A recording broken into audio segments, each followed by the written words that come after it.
Welcome to the Timeless Wisdom. Throughout history, the pursuit of happiness has been a central theme in human existence. Philosophers from different cultures and eras have pondered what it means to be truly happy. Before we dive into this fascinating exploration of the philosophy of happiness, don't forget to subscribe to our channel and hit the bell icon for more insightful videos that explore the depths of human wisdom, culture, and philosophy. By subscribing, you'll join a community dedicated to exploring the timeless teachings that enrich our lives and illuminate our paths. Now, let's embark on this journey through the philosophical perspectives on happiness. Let's begin our exploration in ancient Greece, where some of the earliest and most influential ideas about happiness emerged. For Socrates, happiness was closely linked to virtue. He believed that living a virtuous life, guided by reason and wisdom, was the key to true happiness. Socrates famously said, "The unexamined life is not worth living." To him, self-reflection and moral integrity were essential components of a happy life. Plato, a student of Socrates, expanded on these ideas. In his work, The Republic, Plato introduced the concept of the tripartite soul, where the rational part must govern the spirited and appetitive parts for an individual to achieve harmony and happiness. Plato believed that true happiness could only be found in the realm of the forms, an abstract world of perfect ideals. According to Plato, the pursuit of knowledge and the contemplation of these ideals were the highest forms of happiness. Aristotle, Plato's student, offered a more practical approach to happiness. In his Nicomachean Ethics, Aristotle introduced the concept of eudaimonia, often translated as flourishing or well-being. He argued that happiness is not a fleeting emotion, but a state achieved by living a life of virtue and fulfilling one's potential.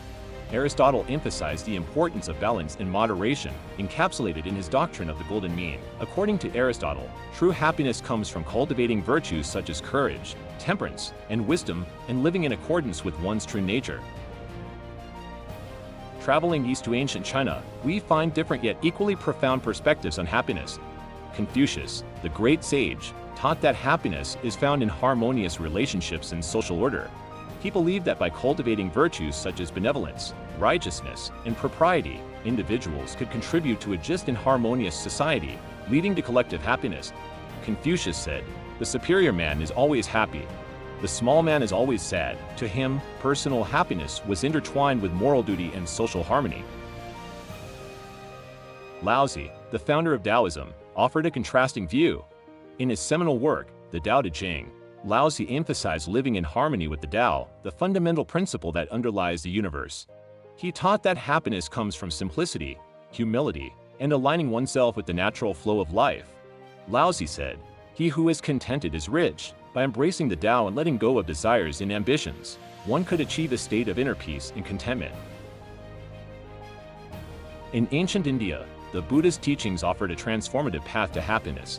The Buddha taught that suffering is an inherent part of human existence, but it can be transcended through the Four Noble Truths and the Eightfold Path. He emphasized the importance of mindfulness, ethical conduct, and wisdom. The Buddha said, "Happiness does not depend on what you have or who you are. It solely relies on what you think. By cultivating right understanding, right intention, and right mindfulness, one could attain enlightenment and ultimate happiness, known as nirvana." Fast forward to the Enlightenment era in Europe, where the concept of happiness took on new dimensions. John Locke, an influential philosopher, argued that the pursuit of happiness is a natural right. He believed that individuals are entitled to life, liberty, and the pursuit of happiness. Locke's ideas laid the groundwork for modern democratic societies, where the well-being and happiness of individuals are considered fundamental rights. Immanuel Kant, another prominent Enlightenment thinker, introduced a moral framework centered on duty and rationality. Kant believed that true happiness could not be the ultimate goal of human life. Instead, he argued that moral actions, performed out of a sense of duty and guided by the categorical imperative, lead to a kind of happiness rooted in self-respect and moral integrity. Kant said, "Happiness is not an ideal of reason but of imagination." For Kant, the pursuit of moral virtue was paramount, and happiness was a byproduct of living a morally upright life. In the 19th and 20th centuries, existentialist philosophers such as Friedrich Nietzsche and Jean-Paul Sartre offered radical perspectives on happiness. Nietzsche challenged traditional notions of happiness, arguing that true fulfillment comes from embracing life's struggles and creating one's own values. He famously said, What does not kill us makes us stronger. For Nietzsche, the pursuit of happiness was less important than the pursuit of a meaningful and authentic life. Jean-Paul Sartre, on the other hand, emphasized the importance of freedom and personal responsibility. He believed that happiness is not a given but a result of the choices we make. Sartre said, "Man is condemned to be free, because once thrown into the world, he is responsible for everything he does." For Sartre, happiness was tied to the exercise of free will and the creation of one's own meaning in an inherently meaningless world. In modern times, the pursuit of happiness continues to evolve. Positive psychology, a relatively new field, explores scientific approaches to well-being and happiness.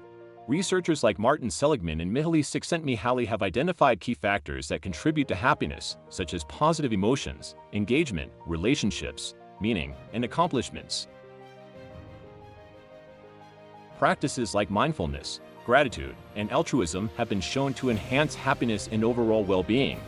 By cultivating positive habits, building meaningful connections, and finding purpose in our actions, we can create a life filled with joy and fulfillment.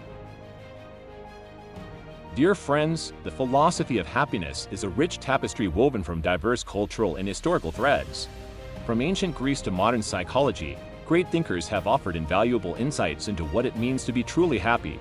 While their perspectives may differ, the common thread is the pursuit of a life filled with meaning, virtue, and connection.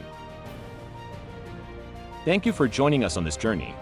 If you found value in these insights, please like, share, and subscribe to the Timeless Wisdom. Together, let us continue exploring the profound teachings that enrich our lives and illuminate our paths. Thank you for joining us on this journey. If you found value in these insights, please like, share, and subscribe to the Timeless Wisdom. Together, let us continue exploring the profound teachings that enrich our lives and illuminate our paths.